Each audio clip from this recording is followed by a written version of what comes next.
Coming up next, the Lookening discusses Shadowlands. That's it.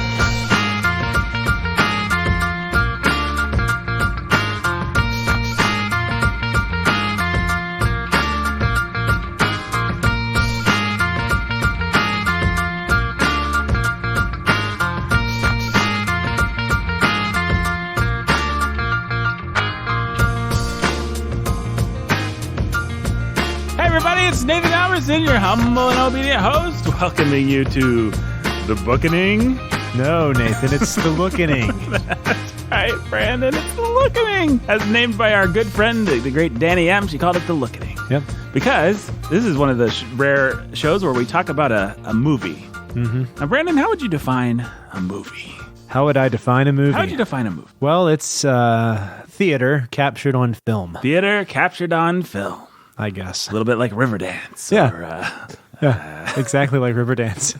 Exactly like Riverdance. Yeah. Now, I, of course, am your humble and obedient host. Over there, we've got Brandon Chastain. He's the scholar who's a baller of reading. Hey. A Seabiscuit, comma, son of. Yeah. Now, Brandon, the Lookening. We watch a film, and then we talk about it. How we do. And you know who else joins us? Not Dubstep Danny. No, not Dubstep Danny. She did last time, though. She did this on the first ever Lookening. Yep. Was that the first ever Lookening? That was the first ever Lookening. Okay. And then we had the unintentional Lookening. Oh, yeah. That's true. The accidental Lookening. The accidental Lookening. Accidental Lookening. I like that. But Have we seriously not done a movie before? I mean, we were going to, yeah. but then we nixed it. Oh. Yes. Oh, right. Yes. We've watched a movie together. Indeed. Sat in stunned silence. As it turns out, we've watched several movies together. Yes, we have. We actually went and saw the Jungle Book movie, but for some reason we never did an episode on that, which is kind of weird. That is weird, yeah. I don't know what our problem was. You guys did a one-off video on Facebook about it. Oh, yeah. No one should look that up. I think that was... don't ever do that. That was dumb. I think it might actually be invisible. Yeah, now. we were considering doing movie stuff via video format or something like that. Yeah, sometimes there's what do you call it when content? when you're what's the word? What's the word I'm looking for? When you're creating something, there's hiccups along the way. When you're inventing an growing pains. Growing pains. That's exactly what I was looking for. So Warhorn Media, most of what we've done, a lot of what we've done, we're quite proud of. But over the years, there have been a few false starts. And those, you could say that. Those YouTube videos. False starts. Yeah. And now deleted or invisible, I think. Probably. So hopefully, if I had to guess, you can try to go find them. By the time this episode drops, I can almost guarantee. I can almost guarantee it. That was in my. I had a very much the body crafted for war in those videos that people like to make fun of. So I think I might be a little ashamed of it on that score because I'm self-conscious, Brandon, because of my big fat body, You're looking good, Nathan. Oh, thanks, Brandon. You too. Thank you. And you know who looks better than both of us? Well, that's obvious. He's sitting right over there. Yeah. Oh, no, I was talking about Tom Cruise. Oh, okay. But you know who's sitting right over there? Is it Tom Cruise? No. Oh. It's the pastor who's a master of reading subtext in movies. Subtitles. Subtitles. Yeah. Jacob Menzel. How you doing, Jake? I'm okay. How are you? I'm doing all right. I'm excited to talk about Shadowlands, I guess. Yeah. Oh, by the way, we're talking about Shadowlands. Do they know that yet? Yeah, you open that way. Okay, well, you know what I like to do before talking about Shadowlands is I like to do donor... Oops.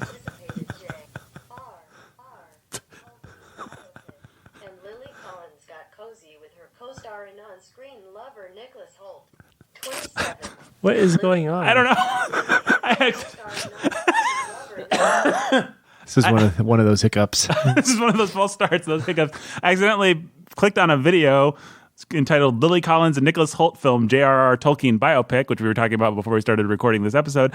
And this robot lady started to tell us facts about the movie. Are you really perfecting her 1900 low. The model. We should just have her start doing the contextual. Biopic, because I always pronounce it biopic. Biopic? Is it biopic? Am I wrong? I think it might be biopic. I've heard both things. I always say biopic. I said biopic, and then someone told me that they think it's biopic because it's like biography picture. Biopic. Yeah, biopic. Yeah, that sounds like what somebody who was... Didn't know what they were talking about? Well, I don't know. I don't want to accuse Nathan of not knowing what he's Well, it wasn't Nathan who about. told me this. Yeah, you can rely on this person. It wasn't Nathan that told you. Yeah. I was going to say that thing there could just read Wikipedia and be the contextual Texan. You just get that robot to be the Tolstoy was born in 1850s. A biopic, I don't like it. It sounds like the tool of an optometrist, Yeah. I think. So I'm not a fan. Let's find out. Jake, I'm you on it. on the case? Yeah. All right. Biopic or biographical movie. Biographical movie. Biopic. Biopic. Biopic. Biopic. Biopic. Biopic. Biopic. Biopic. I hear both. Yeah, kind of. There you go. That kind of splits the difference. Everyone's right. Well, no, I'm just prepared to admit that I'm wrong, actually. Okay. Biopic. I'm prepared to allow you to admit that. Biopic. Biopic. Biopic. Well, I'm notorious. I may have mentioned this on the Bookening before about mispronouncing words. So Just in general. yeah. Well, they say that that's the mark of a good education. You have read widely and absorbed lots of words, and you mispronounce them. I don't know. Somebody said that. I gave a presentation. I've mentioned that Professor B.H. Fairchild before, who I got to take that wonderful poetry class with. Your beloved professor, yes? Yeah. One of the first papers I read out loud in his class, he took me aside afterwards and he said, I liked your paper, Brandon, but it's Jung and not Jung. Poor Brandon. Yep. Not But he didn't have the heart to correct me while I was reading it. And I said his name like 10 times. Carl Jung. Jung. So, yeah. All right. Let's do something special for donor shout outs today. Oh, boy. I don't have an idea. Let's just do something special. Brandon will shout everybody's name out in Pig Latin. Pig Latin. That sounds like a good plan. Oh, boy. All right. Jake may have to help me here. Oe bay. Let's start some Professor X. Professor Pay X Pay. Professor Pay X Pay. Is that right? I don't know. XA? XA. XA. Yeah. Yes, you're right. Eric and Catherine, the Lovebirds. I hate you. Ricky A. and Day. Atherin K. Et Avale Erd Bays or something like that. Erd Bays. Yeah, Erd Bays.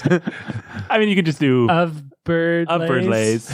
Of bird lays. Of bird lays. Of bird lays. Of bird lays. Of bird lays. Of bird lays. Of bird Oh, lays. of bird lays. Bird lays. Nathan, not me. Brandon's over there dying. Athene, Otne, Ime. Benjamin Tiberius. Injamin Bay. Iberius Day. Jay and Katie, who are cold and love cheese. Jay and Katie, who are gold and love cheese. Oh, boo. AJ, Inde, 80K, Uwe. Old K, Inde, Overlay. Ease Che. I don't know if that all checks out. Jake, check out. I lost it, man. I have no idea. Oh, yeah, sure. Who Uwe? Did you get the Uwe? I got the Uwe. Did you get the Uwe? I didn't hear an Uwe. Uwe. I said Uwe. Uwe. Uwe. Old K. Inde. Uwe are. Uwe. Oh, Uwe Are. Uwe are. Uwe Are. Old K. Inde. Overlay. Ease Che. East Che. East Che. East Che. East Che. East Che. Hey. Me. I am a.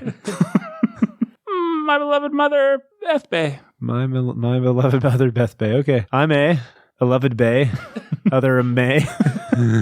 Eth Bay. Beth Bay. Very, very good. Very good. Your beloved mother. Oh, no, that's not what we call her, but she is, in fact, Yes. wed in holy matrimony to none other than Robert. That's right. Making them Robert and Rhonda the Lovebirds. Robert Ray. Nde. Andre.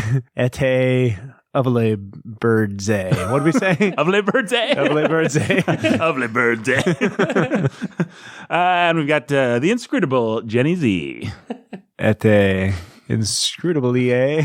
Inscrutable yay. NEJ. ZA. Yeah. Okay. I think so. That check out, Jake? I think I would have done Scrutable Nay. Scrutable nay. Scrutable nay? Ete. 'Cause it's just an- Scrutable nay. Scrutable NA. Scrutable nay. Yeah, I don't know. Whatever. Andrew and Esther the Lovebirds. What? Andrew and Esther the Lovebirds. Andrew A. Nde. Sthire. Ete. Evela Birdsay. Evela Birdsay. All right, folks. Well, if you play that backwards, it will say Nathan's dead. There's a little Beatles reference for people who are young and don't know their history of things. Well, there's your donor shout-outs or your owner day Outshay. If you wanted to be a donor, all what you do is you'd go to bookening.com/the Patreon and you'd sign up and you'd become a donor. That's all there is to it. That's all there is to it. You know what else people should do, Jake? What's that, Nathan? I think they should go on iTunes. You know what I think they should do there? Write a review for the Bookening. Yeah, good one. Yeah. Yeah. 5 stars. In fact, Jake will now dictate a review, which you can simply copy. And if you do that, then you'll be golden. So you give it 5 stars and then you type what Jake's about to tell you. Take it away, Jake. Estbe Oddcast Pay Vere. Ear hey.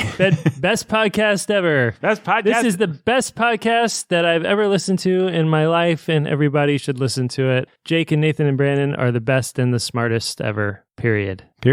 Now, should they actually just write a period there, or should they write the word P-E-R-I? They should write the word period. In parentheses.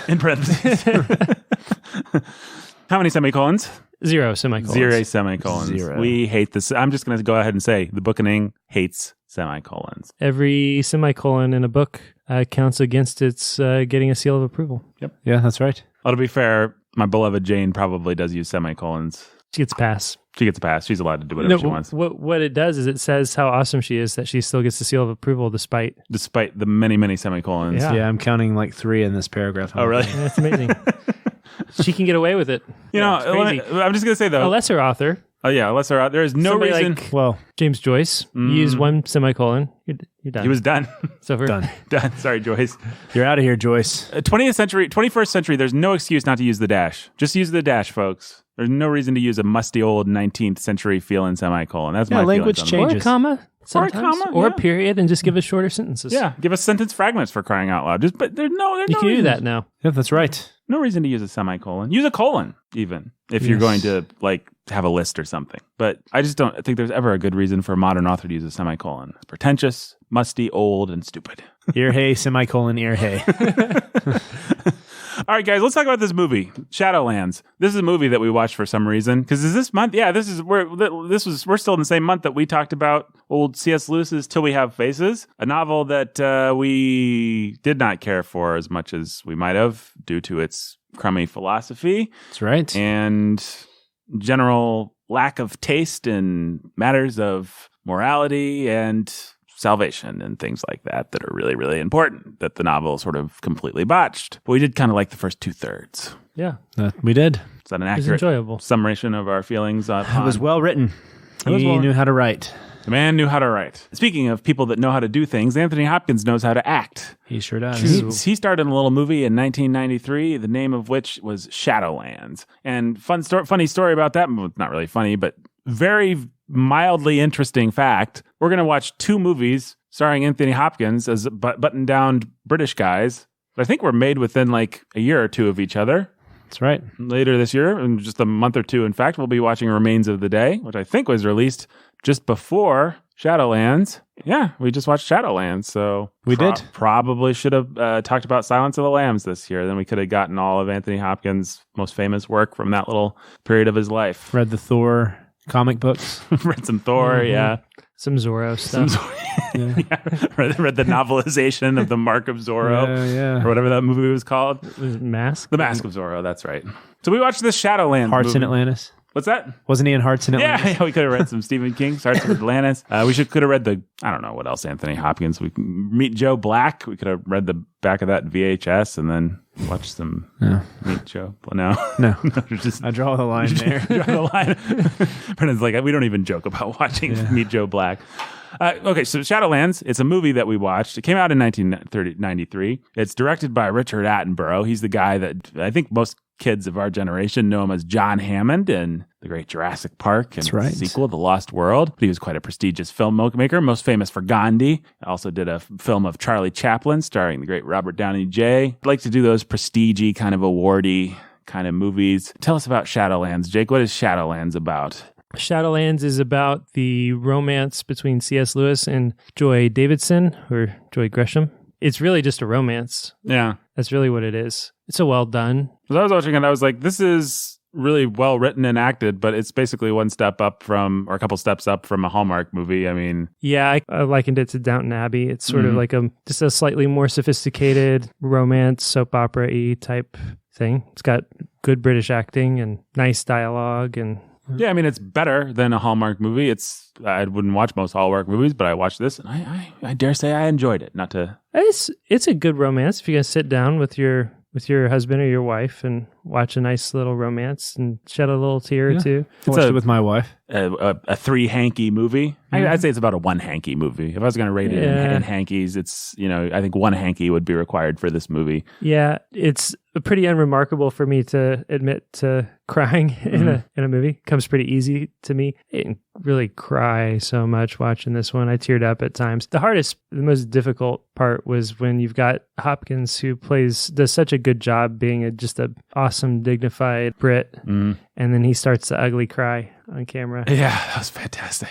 With the boy. With the boy, and he does a great job. And it's really hard to see somebody who has projected that kind of dignity and sort of button down British respectability, like to see him actually, go from being strong for the boy to losing it, to just weeping his eyes out. Well, spoiler, folks, there's going to be spoilers. If you haven't really good kind of laugh cry kind of. That's what it sounded like. Yeah, which is I think a pretty subtle and realistic kind of.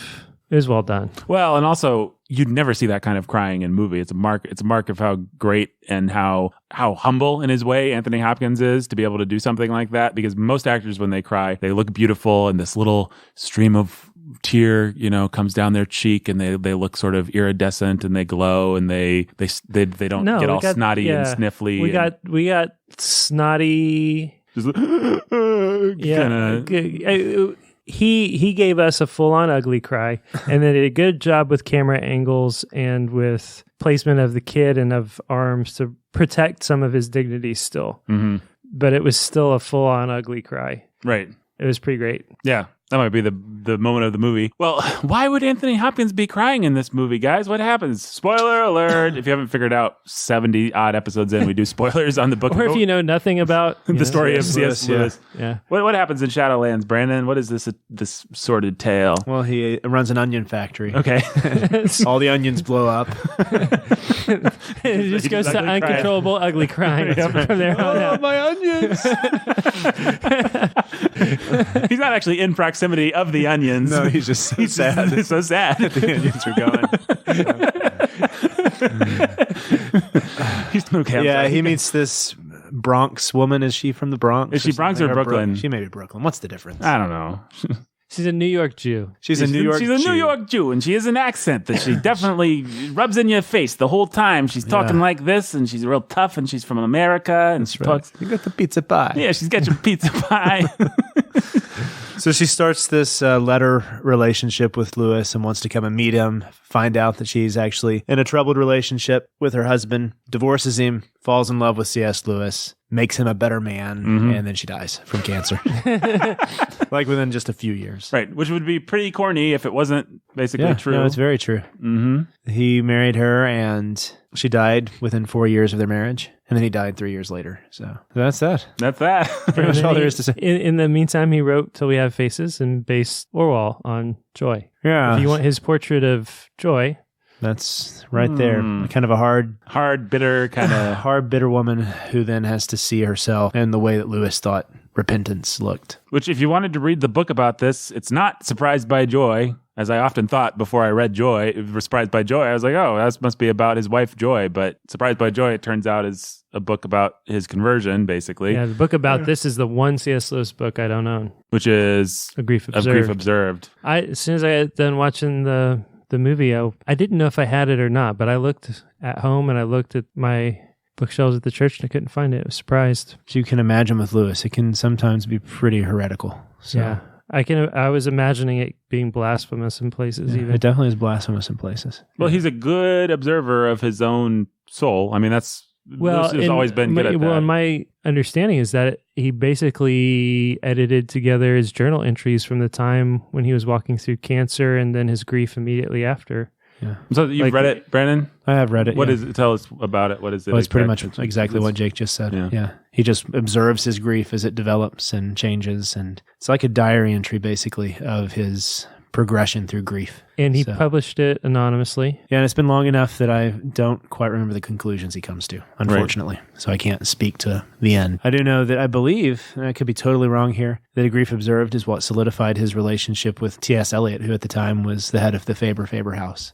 C.S. Lewis and T.S. Eliot kind of had a publishing editing relationship after that. That's interesting. Interesting little tidbit of literary history there. There you go. Yeah, because T.S. Eliot at that time was going through his conversion. Well, had already gone through his conversion and was writing his major Christian works. So So would T.S. Eliot have been older and on his way out at that time, like C.S. they were Lewis was? fairly or? similar in ages. Yeah, So what I would kind of think. But C.S. Lewis died pretty young, like in his 60s, right? yeah. It'd be fun to one day do T.S. Eliot, one of his plays. Yeah, we will. We will. Year 4, maybe. True story. The name of your boys. Both after T.S. Eliot and C.S. Lewis, yeah. Eliot and Jack. Eliot and Jack. That's right. There you go. Unintentional, but they did.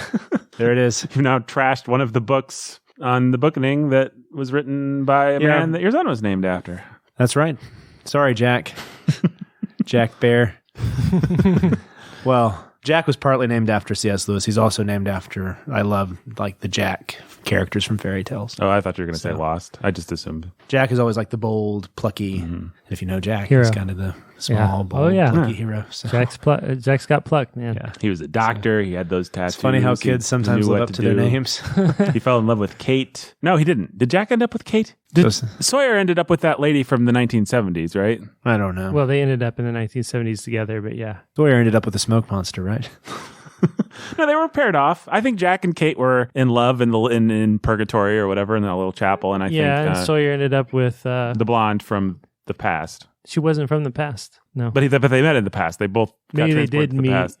Maybe they got transported to the past together. It's been too long. It's been They too definitely, long. they It's been definitely, too long. They definitely loved each other in the past, Right. in the 70s together. Right. But She worked for the Wayland Corporation, didn't she? yeah, she's the OB. I thought that She's the OB. She's the OB specialist Which who lady was is brought this? to the island. she only comes in like season 4 or I something. keep wanting like to call her Claire, but Claire's the pregnant chick. And she's That Charlie's Charlie girl. loves. Yeah, one of the best relationships on the store. Yeah. Charlie and Claire? I don't even remember Claire. Is Claire Claire's the pregnant chick. is she the like dumb rich chick? No, that's Shannon. Okay, and who does Shannon end up with? Does she end up with Claire's the Saeed one that or has the whatever? baby. Shannon and Saeed have a thing, and then Shannon dies. Yeah, but everybody pairs up in purgatory, don't they? Well, maybe Shannon and Saeed get back together in purgatory. I don't know. That's my name of my Everybody alt pay- rock album, by the way. Everyone pairs up in purgatory, coming out this summer. No, you were asking, and I was clarifying. Okay, And this all came out of The OB chick, she's an OB.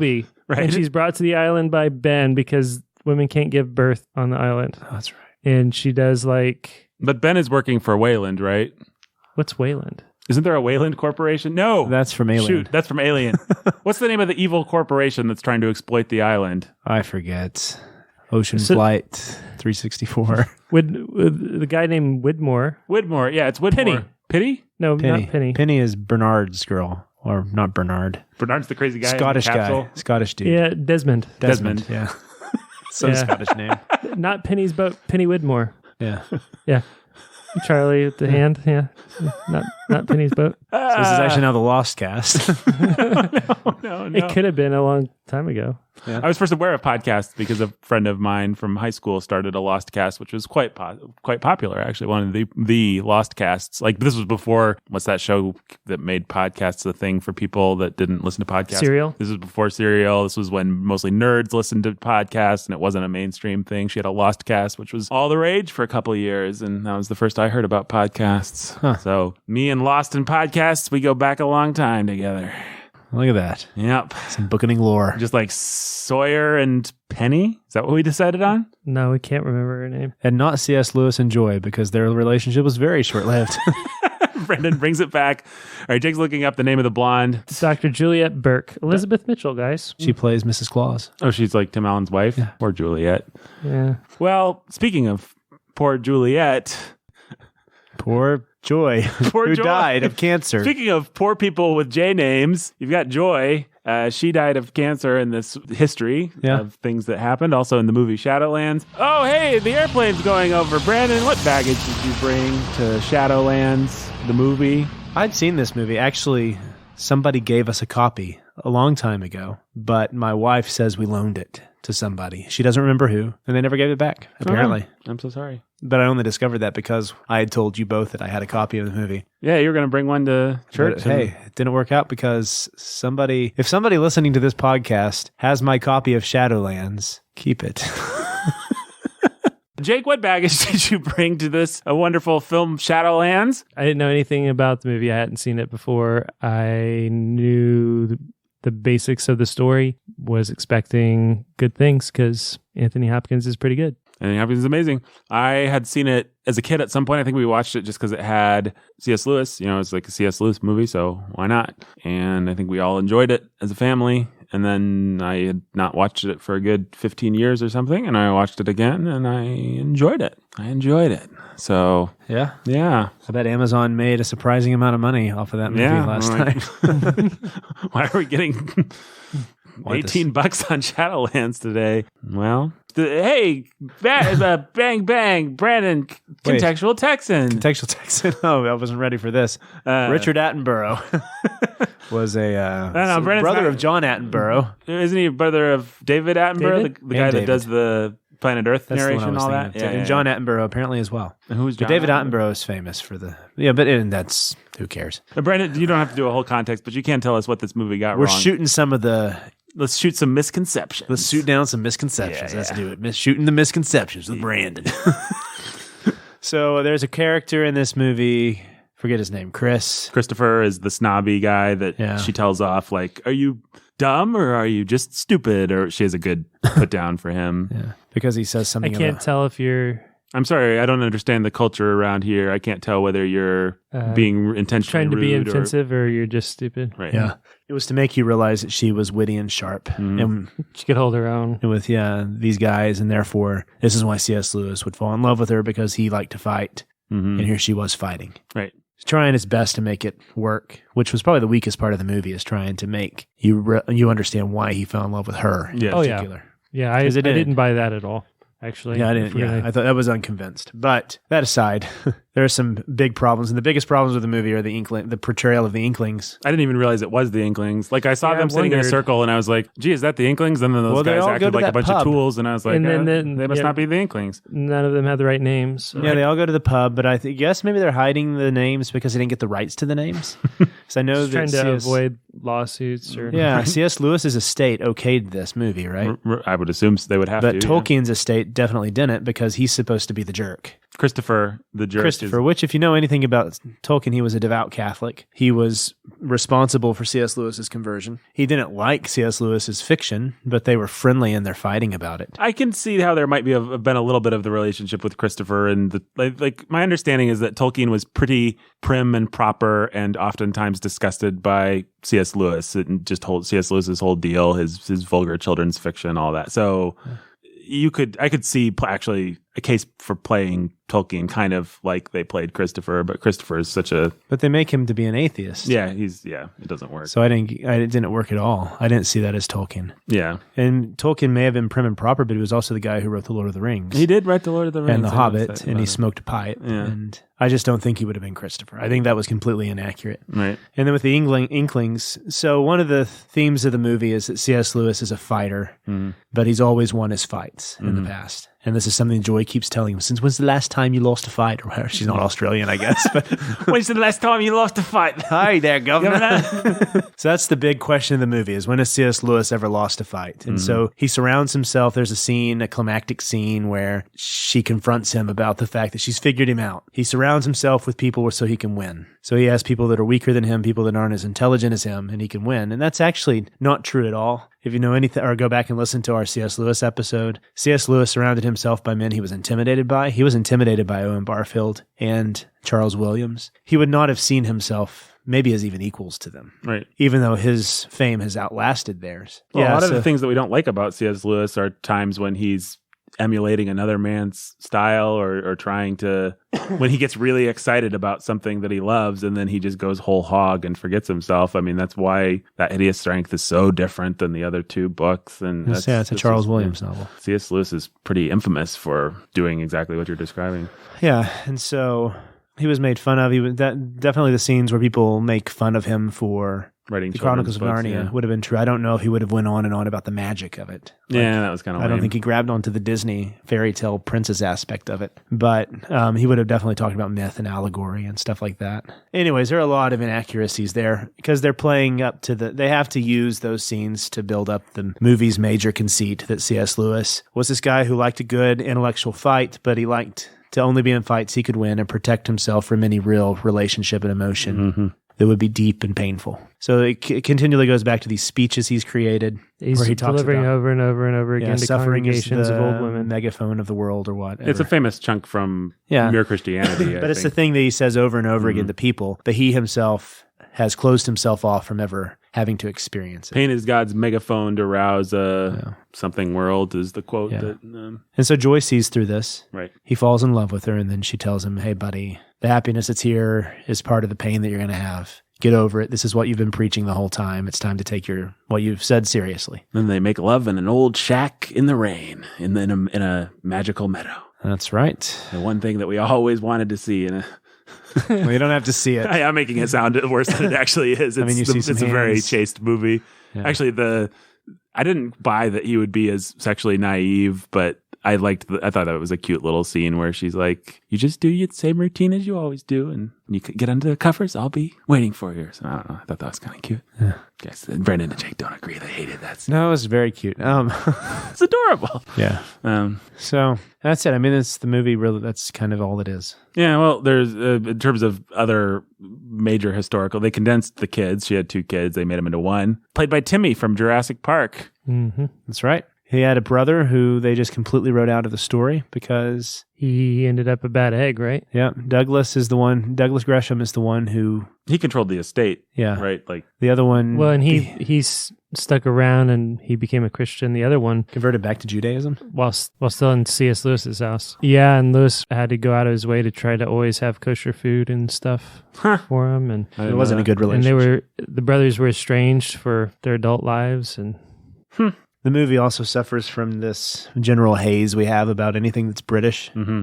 And so, and anything especially that has to do with Oxford, we kind of prettify it. Chariots of Fire was a lot like this as well. We give it this haze of like... Just put in a couple boy choirs. Some boy choirs. Yeah, it's like this beautiful world that you should really want to be a part of. And that's... I sort of wanted to forgive the movie for that because it seems like C.S. Lewis bought into that idea. I think although, wouldn't he have actually been at Cambridge I think that actually might be another, like, I don't know exactly what the trajectory of his career, but it definitely wasn't 100% Oxford, was it? No, it wasn't. So, I don't know. And so, yeah. I mean, what does she say about the movie? Well, I thought we were going to have, the reason we watched this movie is so we could have a discussion about it on the Bookening or the Lookening, but I found myself as I was watching it thinking, what are we going to talk about? Because it's not like you really, and it's a good movie. I recommend that people watch it if they want to watch a one hanky kind of really well written little tearjerker of a movie. It's good, but you don't really come away with any real insight into C.S. Lewis or Joy.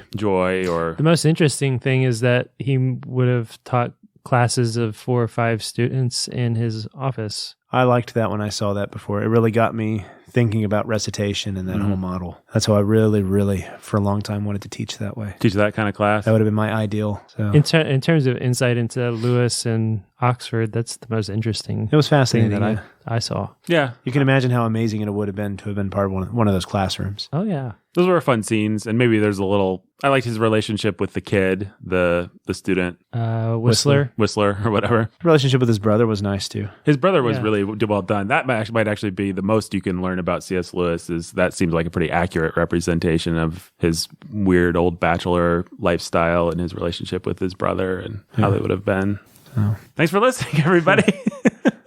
I don't know, guys. Is there anything else to talk about in this movie? Anthony Hopkins is fantastic. It might be one of his best movies. He's great. He's great. If you want to just see a masterclass in acting, and I really love Anthony Hopkins as an actor. I've always enjoyed his performances, but I've also enjoyed his philosophy. He's got this very British philosophy of acting, which is different than the American method acting that came in with, what's the Streetcar Named Desire guy? Godfather. Marlon Brando. That whole idea that came around in the middle century in acting in Hollywood and America, the idea that you have to inhabit the character, like we hear about Daniel Day-Lewis or Jared Leto or these guys, like they get into their character. Everyone has to call him the character's name. They try and think and feel like the character would feel. The Brits, in general, great Shakespearean actors, they don't work from the inside out like that. They work from the outside in. They change, they do a lot of costumes. If you watch someone like Ian McKellen, for example, Ian McKellen isn't inhabiting and feeling his characters. He's adopting mannerisms and he's just bringing his great voice and his presence to the role. I really have a respect for that kind of acting because it seems much more humble and less pretentious. And if you see what Anthony Hopkins is doing in this movie, he's just not doing a lot. He's just simply playing the scenes and... Well, you almost get a little commentary on it in one of the scenes of Lewis teaching, where he's talking about Aristotle. Yes. How Aristotle says, forget psychology and the motive. It's all contained in the plot. Right. What's important isn't why is he sleeping, but what's he going to do next? And that's sort of like, it's commentary on the style of acting itself.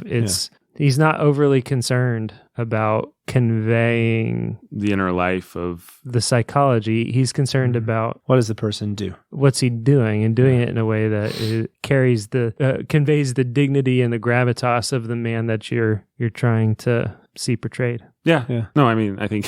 Which is nice because in a lot of the modern psychological realism, we get tripped up over what people are thinking as opposed to what they're actually doing. And so those kind of get muddied. But with this, he has fears that trip him up and stuff, but in the end, he decides to take care of Joy and this boy. He marries her. He mans up, gets through her cancer with her. She dies. He adopts her son. And so if you watch those actions of C.S. Lewis, the movie is kind of teaching you what to think of him, which is he was a good man. Yep. When it comes down to it, he was a man who was upright and did what was good. So, I forgot about that. That's a good moment to go back and actually think about the acting, but also what the movie's trying to say. Right.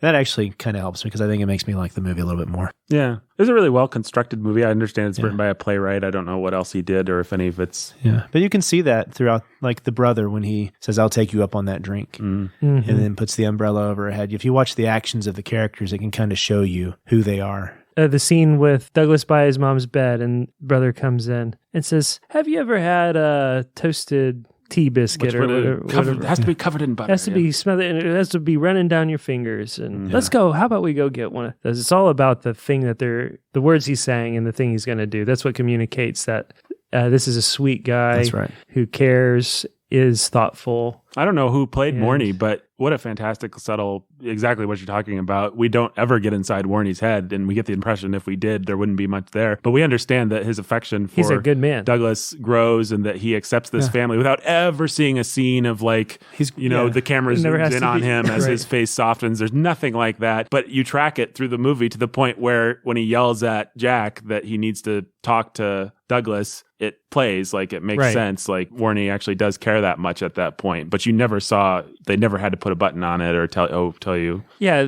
I think that's sort of in part what I was getting at a little bit with calling it Downton Abbey. It's more subtle and sophisticated than Downton Abbey, but like what Downton Abbey is to a stupid soap opera, right? Yeah. In terms of subtlety. I'm not saying it's especially subtle, but relative to the soap opera that it basically is. That's what this movie is to a lot of romances that you would expect to see. And that's nice. It's nice. It's just it's very British. It's very understated. It's very subtle. And it's then, I guess, understandable why the one character they get wrong is the American Absolutely. woman. They try to do some of the actions with her, but really you don't get anything that sticks. So she has the part where she reads the poem, and it's a fine poem. And it's a nice thought that's happening. The clean snow is the one nice thing falling from the sky that these soldiers get. As far as a poetic image goes, that's a nice image. Yeah. That's really all we ever get to make us like her. And I don't really buy that C.S. Lewis was so shallow that that's the only thing that would make him fall in love with this woman. Well, it's too bad that the movie, and this is maybe a little snobby of me, but it's too bad the movie doesn't just give you more of C.S. Lewis's philosophy. I think the romance would actually play better if we had that, because you've got to get the idea that this is a meeting of minds, that if there's But you never eroticism, get if that. there's That's right. love, it's not physical attraction, it's mental and spiritual attraction. It's really clear that that's what they're telling you. Right. But I just don't ever see a reason to believe it from Joy. I just can't believe that this complex, subtle, dignified, brilliant character that we're getting from Anthony Hopkins would ever have any interest in this flat, two-dimensional, Yeah, just because she shocks him obnoxious. out of his, Because she happens to be loud and obnoxious. Like, yeah, and she confronts him and he doesn't know what to expect from her. I think I liked her a little bit better than you guys. I thought her first scene was pretty bad. Like she comes in. I'm not sure I don't like her. I'm just not convinced. well, it by reminded her me of portrayal. what, I was able for a moment to step back and even thinking about, we just for Sound of Sanity did Mary Poppins, right? And to think of the horrible caricatures that we do and how we go in a lot of especially older American movies. If the Brit or the Chinaman or the Right. and that's what we would call them back, if the Brit or the Chinaman or the Right. Aussie or the whoever, they'd have this horrible over the top cliched introduction. I say a spot of tea. Something really like, oh, hey, it's a British guy. She was the American here's version a of that. Brit. Yeah, she was like the American version of that when she came out. Here's Hey, the crass. I'm doing an accent here. I'm brash and bold, and I'm from I'm going to America interrupt here. the whole tea shop because I'm stupid, like all Americans are. That was dumb. That scene was dumb. She grew on It was me kind of cruel, even. I thought. I You thought finally there was a feel little bit what of all the- animus toward when the British, too much animus. I'm okay with a little bit of animus, but like the way they must feel seeing Dick Van Dyke do a Cockney is how Yeah. we feel when we see. Oh, well, here's great. That's how they see us. Right, this is how you say, we're brash cowboys, and we interrupt and we're rude. But then it was another ham-fisted thing. We're not all cowboys, in America. Is that supposed to? Yeah, I didn't care for that.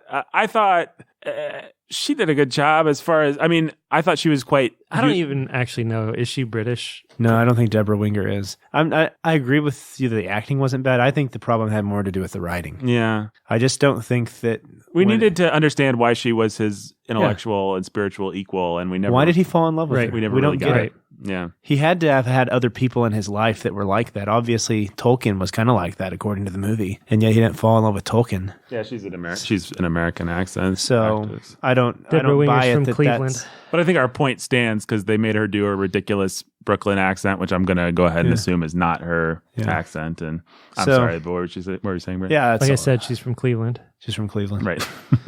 So, yeah, I was just unconvinced by the writing as far as developing that relationship. They just needed to give us more. Everything that we had from C.S., I didn't feel like the writer really understood C.S. Lewis's point of view. Right. No. I think that they gave us a lot of things they read in a great quotes book. To be fair, what the writer did know was that he had Anthony Hopkins. Yeah. For as enjoyable of a movie as it was, you still do come away thinking, wow, Anthony Hopkins is a pretty great guy. Right. Yeah. Or he can play a really great guy in a movie. It'd be interesting that we were talking to Sulzer from our other podcast this morning, and he was saying he's seen the other version, which stars Joss Ackland as C.S. Lewis. Was Joss Ackland? I want to say he's the guy he's Andre from Hunt for Red October. I want to say, Andre, you lost another submarine. He's the Russian guy, and from that. There's another version of this movie? It's the one that version's free on Amazon Prime. Oh.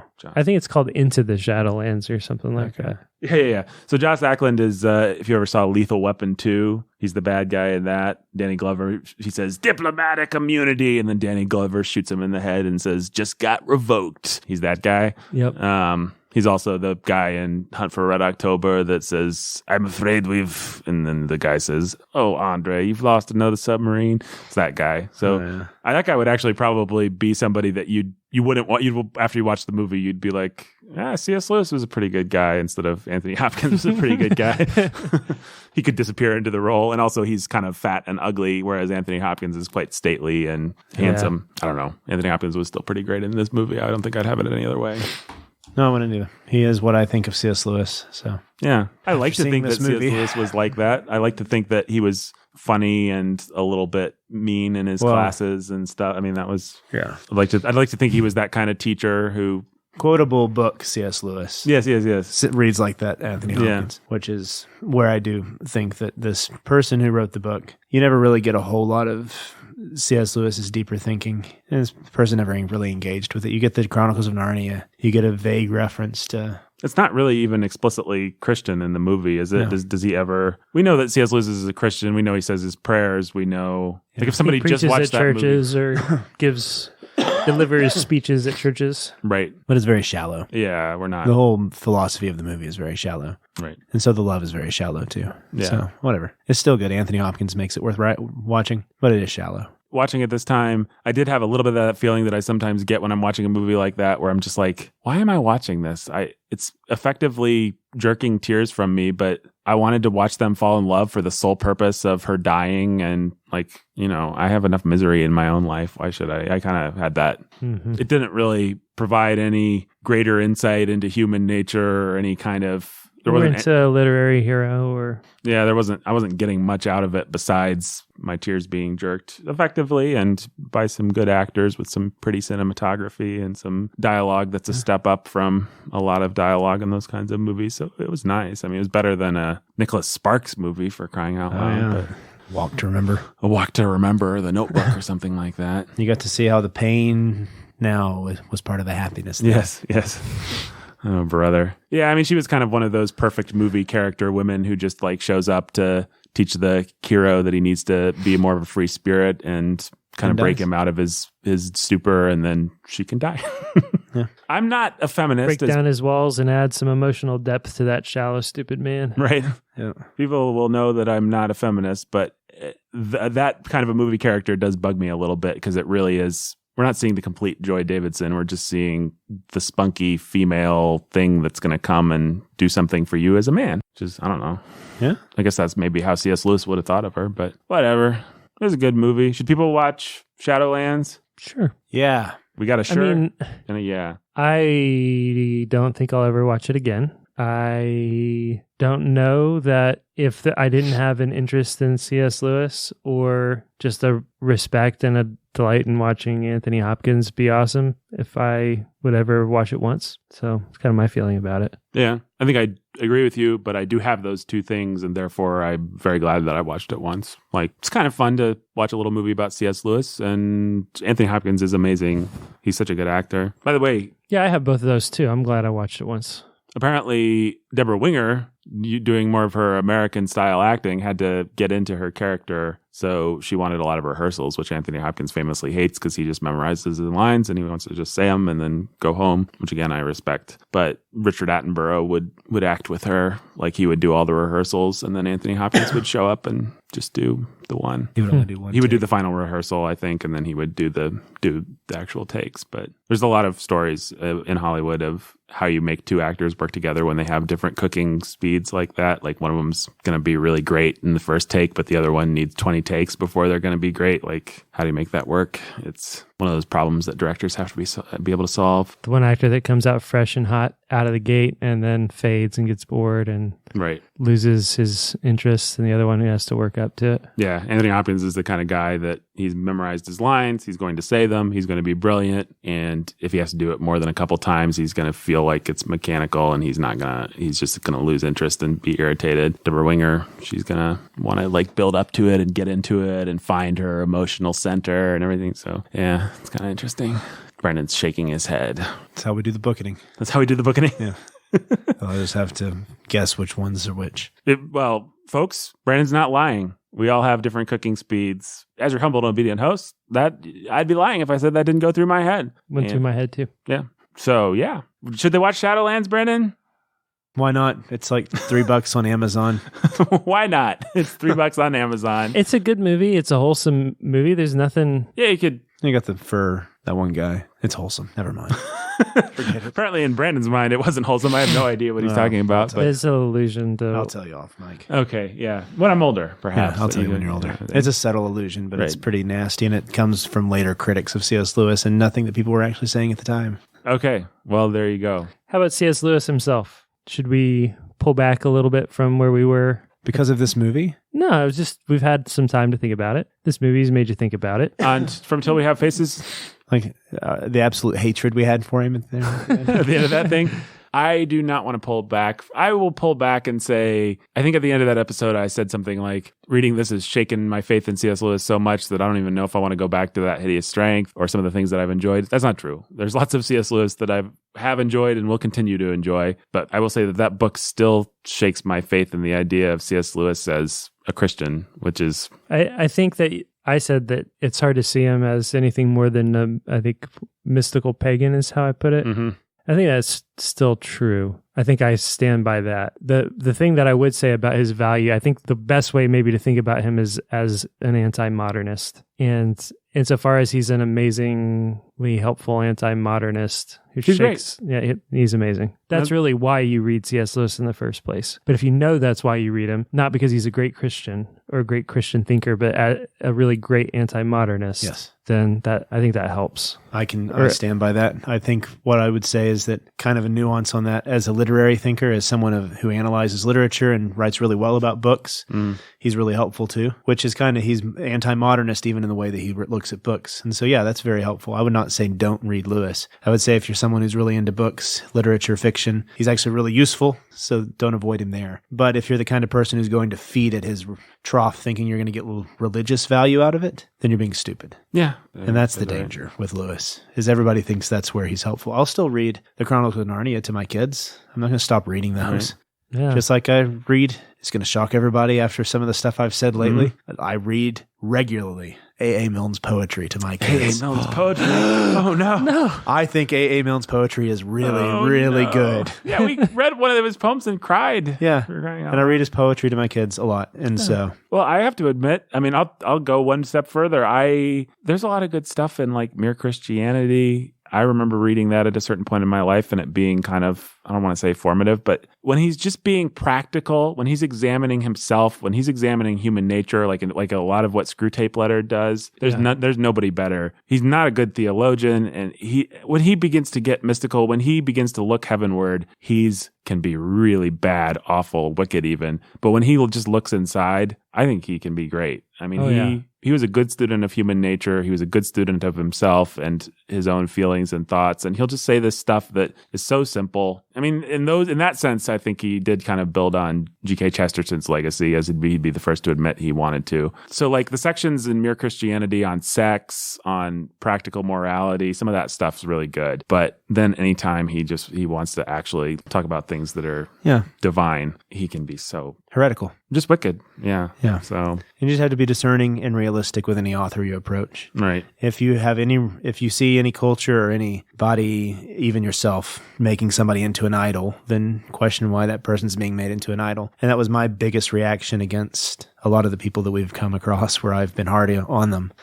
is I see people turning these guys into idols. And so maybe I'm a bit of an iconoclast. I'll go against that. Well, certainly. Whatever. Insofar as we literally decided to consign A.A. Milne to the 8th level of hell, I believe. And a couple episodes. Seventh. There's only 7. There's only 7. Okay, I'm sorry. I don't remember. No, 9. 9th level, of course. Yeah, then I don't know. It's been a while since I've read the Inferno. 9 levels of hell. He's down there at the bottom. Right, yeah. Insofar as we decided, it's not because we really hate A.A. Milne so much. It's because some people really worship A.A. Milne, and we find that to be... We like to poke the dying animal. Yeah. See what's going to happen. Yeah. Well, anything else anybody wants to say about C.S.? If people's going to read one C.S. Lewis book, because I don't know when we'll ever come back to him. If we do come back to him on the book thing, it's going to be a few years, Jake. If they're going to read one C.S. Lewis book, what should it be and why? That Hideous Strength, just the same. It's either that or Abolition of Man or Preface to Paradise Lost, right? As I asked the question, I felt like I was being unfair because you're going to have to choose between fiction and nonfiction. Right. And maybe, okay, I'll be less unfair. One fiction and one nonfiction. The fiction, I'm going to stick with That Hideous Strength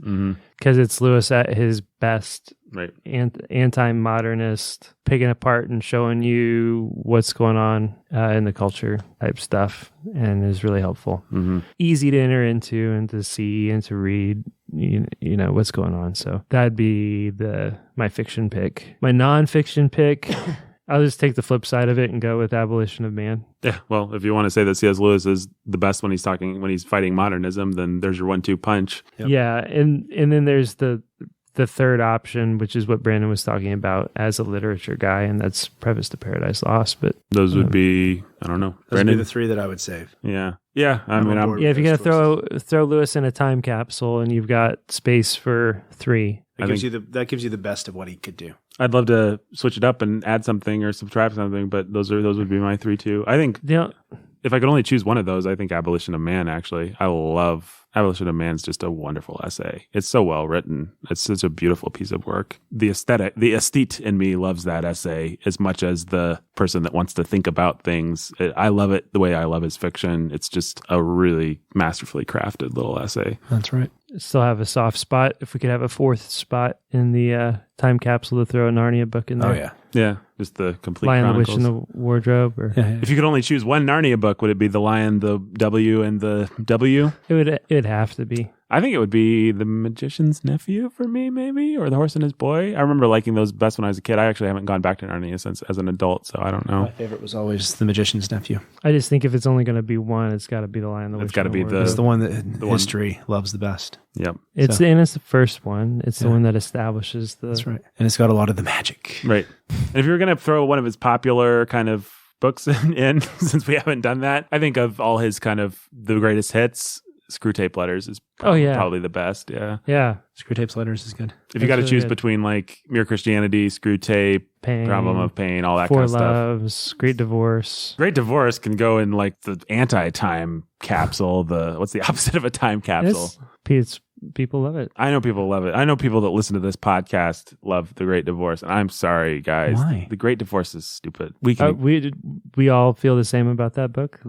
I really don't like that book. I like the grass. I don't think I've ever talked to anybody. You like the grass hurting their feet? Yeah, sure. Yeah, sure. That's the coolest nice. thing about the book. I did not like that book at all. Everything I else. remember it had a resurgence, or seemed to me to have a resurgence in popularity Yeah, well, it's kind of like how... back like when I was in college. And Well, you know what it is. What? Certain reason people like this book so much is because it fits in with their educational value. Yeah. So a lot of the people who are with the classical movement, they like the fact it makes them feel really good about themselves that they can tie in this book with Plato's Cave, Plato's Forms, and so the grass hurts your feet. Well, the grass hurts your feet because the grass is real. The grass is Platonic ideal. Yeah, it's the platonic form of grass. And then, well, in the cave, you haven't been pulled up to the light yet. And so then they can use that to say, I've read Plato. I can use this book to talk about these things. And so, all right, so it's a fine teaching tool for teaching. Well, it's self-serving. That's all it is. But if you read the back of the book, it doesn't say, you can understand Plato better. It says, you can understand heaven and hell better. Yeah. Well, I'm willing to concede that it's a fine teaching tool for talking about Plato. Yeah. I just don't want to concede that it's an actual good book. Well, I guess my point would be that there are better teaching tools for teaching Plato, such as just reading Plato. Right. So, Well, there's that. I feel like the reason people like this is an even more childish thing to accuse people of, but I just feel like it's kind of that syndrome where everybody grew up loving Raiders of the Lost Ark and The Last Crusade. So here comes Mr. Hipster and his favorite Indiana Jones movie, Temple of Doom. No, Temple of Doom. It's horrible. no, boy. I have to admit, Mr. Jones. Mr. Jones, Dr. Jones, Dr. Jones. I mean, I just kind of feels like that. Like, I'll see your Screwtape and raise you great. No. Screwtape's awesome. It's a great book. Mere Christianity has its great sections. The C.S. Lewis that everybody loves is the best. Sgt. Pepper's is good. Abbey Road is good. Let It Be is not as good. Not even in its naked form. Sorry, hipsters. I have tons of Beatles stuff, and I had to go out and buy Let It Be naked because somebody was telling me it was the best thing ever. It's not the best thing ever. It's not the best thing ever. No. So what have we learned? Shadowlands, people should watch. Yes. Let It Be is okay. Let It Be is better than Let It Be naked. Take that. I'm going to agree with you on that. Yeah. Give me those production values. Yeah, you want to listen to stripped down, acoustic, whatever. There's lots of it out there. It's great. It's fine. Let it be. let it be, folks. The Indiana Jones movies, the best is Raiders of the Lost Ark. There's just no question about that at all. But the most fun for a kid is Last Crusade. Oh, yeah. I love Last Crusade. I far and away both love great movies. The best, yeah. And if you watch Temple of Doom, then, well, you chose poorly. Let's just... Or if you watch that other one, the one with Shayla. Crystal Skull. Yeah, that The one. Last Crusade does everything with the father and son relationships that Star Wars wishes it could have done. Yeah, exactly. And it chucks that woman right into the pit. That's right. Where Star Wars should have done. Dad with- and son forever, riding off into the That's sunrise. right. The patriarchy.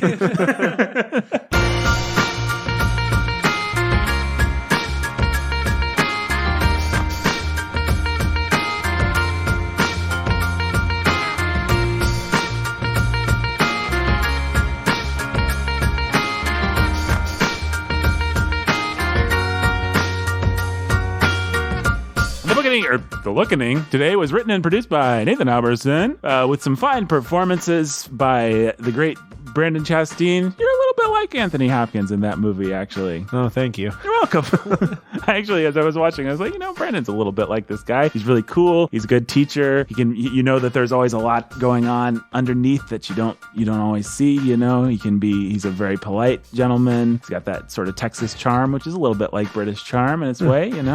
After everything we've said about C.S. Lewis. His theology is completely off base. That's right. He may not be a Christian. I do believe in blood sacrifice. He's best when he's talking about literature. Yeah. You just take him there and leave him everywhere else. Yeah. That'd be Hey, it best. sounds just like me. No. You're a much better man than C.S. Lewis. I'd ever dream of being Brandon Chastain. Thank you, Nathan. You're welcome. And Jake, you're a much better man than A.A. Milne could ever dream of being. One can only hope. Yeah, people, I'm going to say you can go to Bookening. I always get it wrong. What is it? Patreon.com/thebookening. Patreon.com/thebookening. You can sign up to support us. What I'd really like to request, if you want to do something nice for us for free, I'd love to just see some more 5-star reviews on iTunes. Be really cool. So if you haven't done that yet, just get on your smartphone. Yeah, I know. Maybe you got an Android. Maybe you listen on Podbean or Android or Stitcher. Well, you can leave a nice review there too. I think we've only got one review on Stitcher right now, so get on Stitcher, leave a review. But definitely, the iTunes would be nice to have some more reviews. So if you just want to do something nice for free for us, your old Bookening pals, for Brandon Chastain, for Jake Menzel, for Nathan Alberson, your friends here at the Bookening, that might be a good thing, eh, Brandon? That would be great. All right, well, guys, Mansfield Park next week. One of my favorite authors. Oh, yeah. Jane Austen. You excited? There you go. Let's do it. All right. See you guys next week for the month of love. Ooh.